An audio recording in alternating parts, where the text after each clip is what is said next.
पीठा जहर हम लोगों को धीरे धीरे पी रहे हैं। हम जैसे पढ़े लिखे लोग जब बाबा साहब अम्बेडकर साहब काशीराम को पढ़ते हैं, जब फूले पेरियार को पढ़ते हैं, जब बुद्ध नानक कबीर को पढ़ते हैं, जब रैदास को पढ़ते हैं, तो समझ आता है कि वो हमारे साथ कर क्या रहे हैं। वो हमारी नस्ल को नपुंसक बना रहे हैं और हम मौन, हम शांत।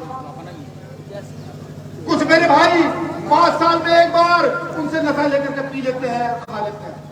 मैं पूछता हूँ, जब हम पूरे दिन मजदूरी करते हैं, शाम को जाकर के अपना नशे की आदत हो या खाने की आदत हो, उसको पूरी कर सकते हैं, तो 5 साल में एक बार उनसे लेकर के कौन से अपराध बन जाते हैं? कहाँ मर जाता है स्वाभिमान हमारा? और फिर हम रोते चिल्लाते हैं कि आज हमारी बेटी का रेप हो गया, आज कमल नागर जेल में चला गया। हिम्मत है एसएसपी की, अगर तुम्हारा अपना आदमी सही तरीके से विधानसभा सत्र में बैठा हो, हिम्मत है एसएसपी की, क्यों एनएसए लगा? जिस पर एनएसए लगनी चाहिए उन पर एनएसए नहीं लगेगी। जो लोग एक बच्चों को पकड़ के कहते हैं कि बोलिए बाप हम तेरे बोलिए, उन पर तो एनएसए नहीं लगाई उन्होंने। जो लोग एक व्यक्ति को जमीनी विवाद में घसीट कर मार कर पीट कर मार देते हैं, उन पर एनएसए नहीं लगे, उनके मकान नहीं तोड़े गए। सोचिए कितनी बड़ी गैर बराबरी। हम अपने दुखों का कारण खुद हैं, कोई हमारे दुख का कारण नहीं है। अगर एक कहता हूं कोई हमारे दुख का कारण तो नहीं, गलत है, बिल्कुल गलत है। मैं तो कहता हूं ओबीसी समाज से भी, यहां मौजूदा सरकार है, कल भी सरकार आएगी। मैंने सुना कल विपक्ष ये कह रहा था कि हम मध्य प्रदेश में जनगणना कराएंगे। विपक्ष ये कह रहा था, पक्ष ये कह रहा था हम और तो महिलाओं को, बेटियों को 2000 रुपए महीना, 500 रुपए महीना, 1500 रुपए महीना, 3000 रुपए महीना देंगे। सब ये कह रहे थे, लेकिन कोई ये नहीं कहेगा कि हम मध्य प्रदेश से गैर बराबरी को खत्म करने का काम करेंगे। कोई ये नहीं कहेगा कि जो न्याय, अत्याचार, शोषण हो रहे हैं गरीब, शोषित, वंचित पर, तो इसको खत्म करेंगे। सुरक्षा के नाम पर ठेंगा हमारे पास है। वोट हम देते हैं, जिताते हम हैं, नेताजी कहकर पीछे हम घूमते हैं, और जब वो जीत जाते हैं फिर हमें दिखाते हैं ठेंगा। वो कहते हैं कि तुम्हारी लड़की का रेप होता रहे, तुम्हारी हत्या होती रहे, हमें कोई मतलब नहीं। ऐसे जीवन जीने से क्या फायदा? मुझे तो ये लगता है कि ऐसे जीवन जीने से अच्छा हम लोगों को मर जाना, बिल्कुल मर जाना। भीम आर्मी लड़की है, अभी एक साथी, क्या नाम है जिसपे अभी हत्या हुई थी, उस साथी की हमारी, जिसको एक्सीडेंट बताया गया, करण सिंह, उसको एक्सीडेंट बताया गया यहाँ से, जिसका माथा फटा हुआ था, पता लगा, साथियों ने बताया कि उसका भी वहां के मंत्री से बार बार लफड़ा होता था। अभी बिहार में एक साथी राकेश पासवान को 26 गोलियां मारी गई भीम आर्मी के कारण। अभी उदाहरण सामने है कि हमारा जिलाध्यक्ष जेल में एनएसए जेल रहा है, कल ही उनके पिताजी को एनएसए का पर्चा दिया गया।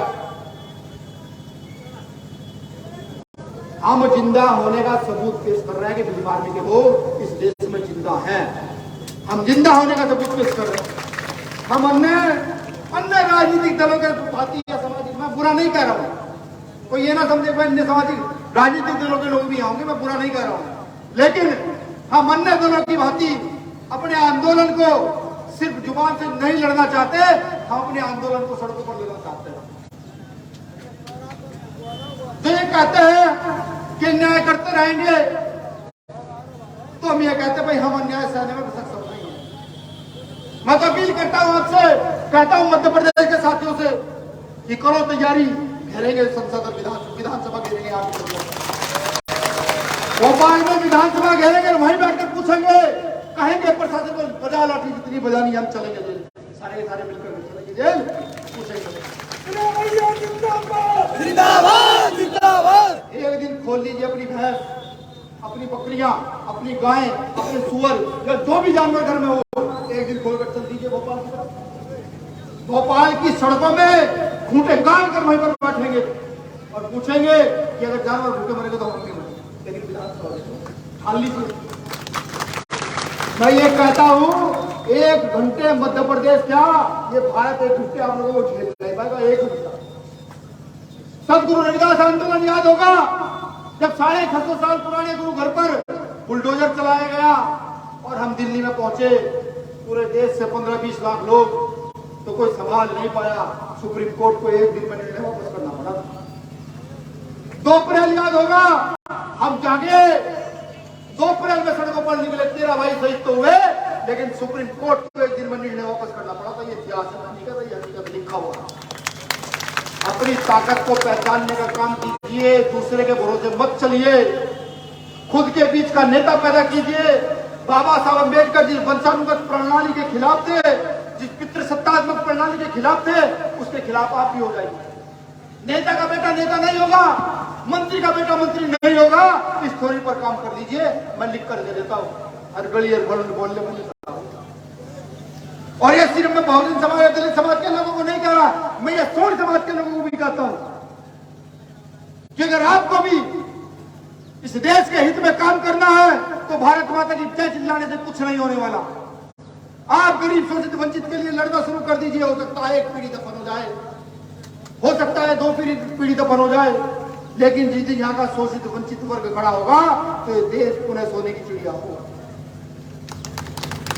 लेकिन क्योंकि यहाँ की राजनीति, भारतीय राजनीति जाति पर आधारित हो गई है, आपकी जाति का व्यक्ति अगर बलात्कारी है तो आपको फर्क नहीं पड़ता, आपकी जाति का व्यक्ति हत्यारा है तो आपको फर्क नहीं पड़ता, आपकी जाति का व्यक्ति नशेड़ी है तो फर्क नहीं पड़ता। बस वो आपकी जाति का है तो ये समझकर आप उसको वोट दे देते हैं, बिल्कुल दे देते हैं। मैं ये कहता हूं कि अब से मन बनाइए, वोट उसको दिया जाएगा जो आपके गांव में अगर आपकी समस्या का समाधान तो आपकी बात है सुन सकता हूं।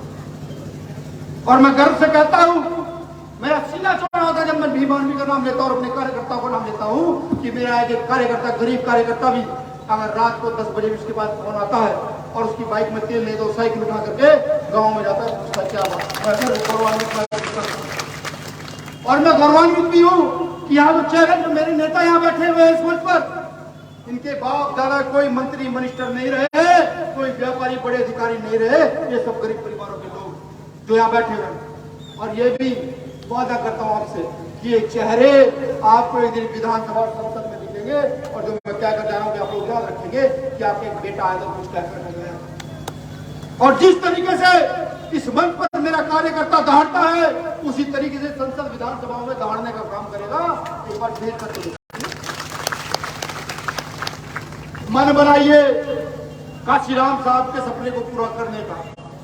याद है मुझे वो समय जब मध्य प्रदेश में नीले पढ़ने वालों की, नीले झंडे वालों की सरकार आ रही थी,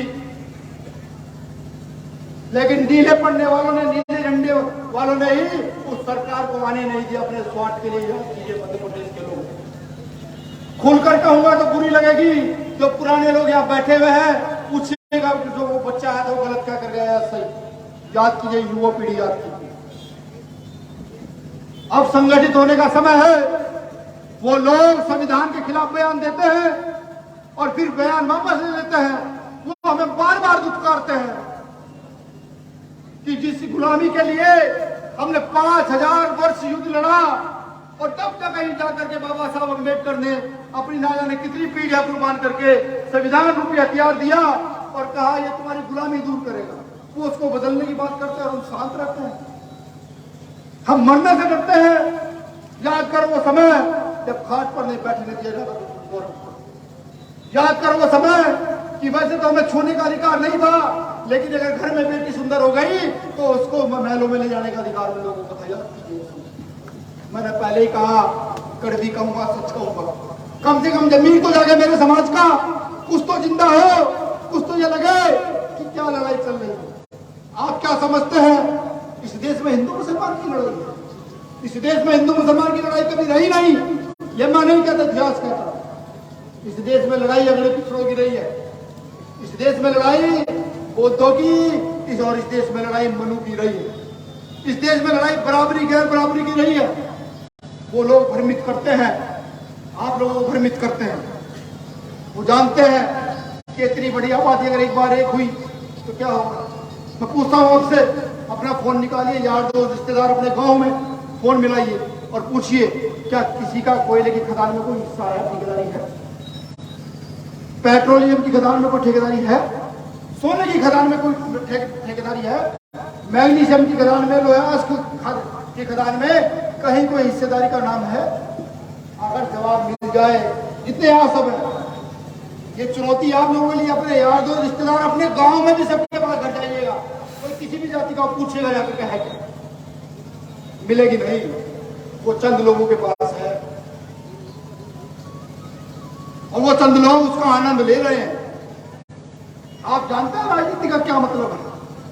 आज की राजनीति का क्या मतलब है? आज की राजनीति का मतलब है कमल नागर जैसे लोग हमारे उठाएंगे तो जेल चले जाएंगे, एनएच से लग जाएगी, तुम अपनी बात करोगे तुम्हारी हत्या हो जाएगी, तुम्हारी बेटे को बलात्कार हो जाएंगे, लेकिन नेता हाथ जोड़ेंगे, 5 साल में आएंगे, जीत कर चले जाएंगे और वहीं बैठकर कई सौ करोड़ कमाएंगे।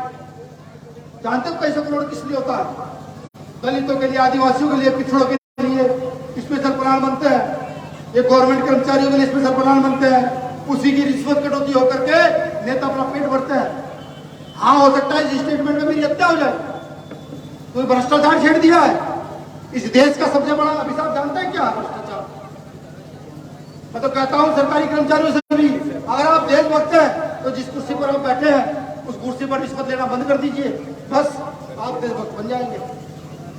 मैं कहता हूं यहाँ के दलितों से भी, यहाँ के आदिवासियों से भी कि बाबा साहब अम्बेडकर की वो लाइन की अपना दल बनाओ, अपना बल तैयार करो और अपना राज स्थापित कर इस देश में समता समानता के लिए काम करो। जागो, जागने का समय है। वो बार बार कहता रहे कि हम संविधान बदलेंगे, वो बार बार कह रहे हैं और हम शांत रहते हैं। नहीं, मुझ जैसा व्यक्ति तो शांत नहीं रहेगा, मैं तो कट के मर जाऊंगा। मुझे पता है मेरा फ्यूचर क्या है, मैं कितने जिंदा रहूंगा मैं जानता हूं, मेरा कार्यकर्ता भी जानता है, लेकिन क्या समाज इस बात को समझ रहा है या नहीं समझ रहा है? समाज की है। मैं कहता हूं डीएम साहब को भी आके कि जिन्होंने गलत किया कि अगर बुलडोजर चलवाइए साहब, मेरे कार्यकर्ता के ऊपर से जल्द से हटवाइए, वरना विधानसभा घेरने का तो वादा कर लिया है, लेकिन किस जिले से कितने लोग निकाल कर लाऊंगा ये हवा खराब कर दूंगा अगर कहीं प्रदेश के प्रशासन के साथ। और अभी मैं आया हूं यहाँ, कहीं रावण ने यहां दस्तक दी तो सब कुछ हिलेगा, तो मेहनत से लगाते लगाते तब हो जाओगे, ये जेलें कम पड़ेंगे इतने लोग। और मैं वादा भी चाहता हूं, बिल्कुल चाहता हूं समाज के लोगों से कि जब रात दिन हम काम करते हैं, आपने देखा होगा मजदूर मजदूरी करके आता है तो शाम को अपनी मजदूरी ले लेता है, लेकिन ये भीम आर्मी के लोग कभी मजदूरी नहीं मांगते। आज मांगते हैं कि वो जो लोकतंत्र में वोट रूपी जो मजदूरी हमारी है, जिसे यहाँ दलितों का, आदिवासियों का, पिछड़ों का, वंचितों का, अल्पसंख्यकों का, मुसलमानों का राज स्थापित किया जा सकता है, जहां बहुजन की सत्ता खड़ी की जा सकती है, जहां गैर बराबरी के मुंह पर तमाचा मारा जा सकता है, वो वोट चाहिए, वो लोकतंत्र का अधिकार हमें चाहिए, वो राज जो सपना हमारे पूर्वजों ने हमें दिखाया, वो सपना हमारा पूरा कर एक बार दिखाइए। मैं अपील करता हूं, पैसे नहीं, कोई सोचता हो भाई यहाँ भीम आर्मी के राष्ट्रीय अध्यक्ष आएंगे, आजाद समाज पार्टी के राष्ट्रीय अध्यक्ष आएंगे, सूटकेस भरकर पैसों को लाएंगे और कहेंगे लोग गाँव में बांट दो, वोट मिल जाए। नहीं, पैसा नहीं, अफसर नहीं, कई हजार साल से हमको धन नहीं, कई हजार साल से। जब कभी सम्राट अशोक का वैदरथ का राज था, जब हम लोगों का राज था तब हुआ करता था, अब नहीं है, अब तो खाली कंगाल है। लेकिन बाबा साहब अम्बेडकर ने शिक्षा का अधिकार दिया, वोट का अधिकार दिया, इन अधिकारों का प्रयोग कीजिए, बिल्कुल कीजिए। मैं हाथ जोड़कर निवेदन करता हूं, अपने क्षेत्र से सर्वे कराइए, अपने क्षेत्र के 20 गांव उठाइए, 20 गांव से वहां अपने बच्चों को, पढ़े लिखे लड़कों को भेजिए, वहां अगर अन्याय अत्याचार हुआ तो पूछे कि आपकी मदद किसने की है। वो जिस व्यक्ति का नाम ले दें कि नहीं भाई उस संगठन के लोगों ने हमारी मदद की है, उसको अपना सारा वोट, सपोर्ट, नोट सब दे दीजिए, बिल्कुल दे दीजिए। भाई मुझे ये भी महसूस है, पूरे विश्वास से कहता हूं, जब आप 20 गांव में जाएंगे तो 15 गांव के लोग ऐसे मिलेंगे जो कहेंगे नहीं हमारी तो मदद भीम आर्मी के कार्यकर्ता। आपकी सारी समस्याओं का समाधान उस वोट में है। क्या किसी राजा की बेटी के साथ बलात्कार होता है? क्या जिसका राज होता है उनकी हत्याएं होती है?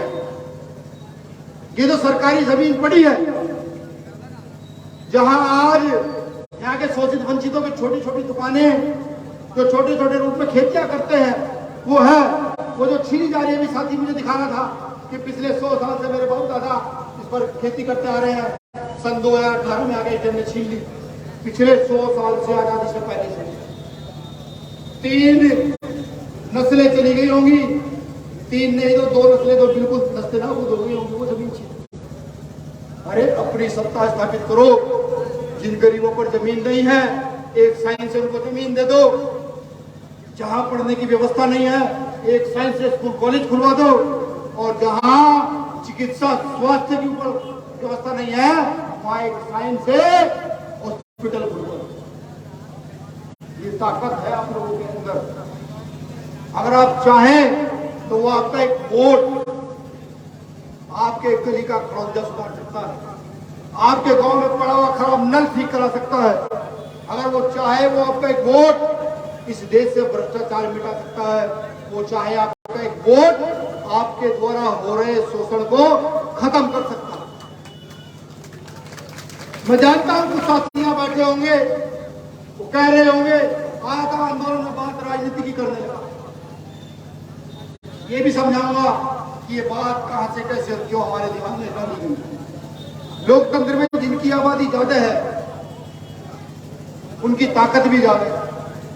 ये वो लोग समझते हैं जो आरएसएस की औलादे हैं, जो सावरकर की औलाद है। सावरकर वही जिसने अंग्रेजों के समय में जेल जाने पर अंग्रेजों से लिखित में माफी मांगी थी। गूगल पे कीजिएगा कि सावरकर के माफी पत्र, जो उनकी औलाद है वो जानते हैं। तो उन्होंने हमारे दिमाग में ये डाला कि नहीं, हर व्यक्ति को राजनीति करने का अधिकार नहीं है। जो राजनीति करेगा गांव के चौक चौराहों पर बैठ के भाई ये तो राजनीति कर रहा है, इससे बात नहीं करनी। जबकि घर से लेकर राष्ट्र तक और राष्ट्र से लेकर पूरे विश्व तक हर काम राजनीति है। मैं कहता हूं अपने बच्चों को सिखाइए, अपने घर से राजनीति शुरू कीजिए, हर गली मोहल्ले में नेता तैयार कीजिए। हम देखते हैं यहाँ के दलित आदिवासियों की, पिछड़ों की, मुसलमानों की स्थिति क्यों नहीं बदलती। कोई जाति के नाम पर हत्या करेगा, कोई धर्म के नाम पर हत्या करेगा। बाबा साहब ने कॉन्स्टिट्यूशन में सबको समानता दी है, वो कहा जाएगी। प्रयोग कीजिए, क्यों प्रयोग नहीं करते? किसका डर है? क्यों डरते हो?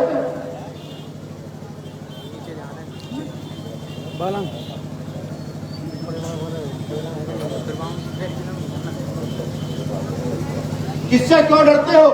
क्या होगा बताइए, क्या होगा? जब मनीषा वाल्मीकि का यूपी के हाथरस में रेप हुआ तो नींद सो पाए थे क्या आप लोग?